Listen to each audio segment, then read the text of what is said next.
আগে বলছিলাম না ওয়াজের স্টেজে উঠা আওয়ামী লীগের মতো বেদ্যবি করতো বিএনপি, আজকেও দেখেন কেমন বেদ্যবি করিচ্ছে ওয়াজের স্টেজে উঠা। আচ্ছা, আমি বিএনপির নাম নিয়ে কোনো কথা বলেছি? এই ভাই, আপনি কাকে?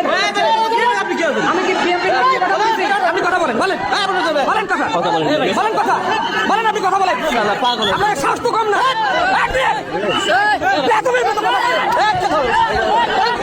এরপরে বেদ্যবি করতে আসলে ধোলাই দিবেন একেবারে, একটা জায়গায় ধোলাই খেলে না সারা বাংলাদেশে সাইজ হয়ে যাবে। সেদিন দেখলাম ঠাকুরগাঁয়ের বিএনপি নেতা বলতেছে মির্জা ফখরুলের সমালোচনা যদি অযৌক্তিক হয় তাহলে বাড়িঘর থাকবে না। শুনেন।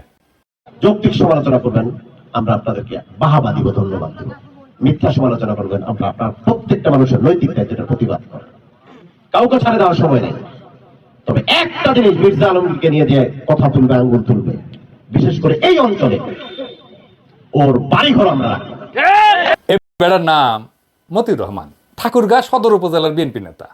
যৌক্তিক আর অযৌক্তিক কেমনে বুঝবে, কে ঠিক করবে?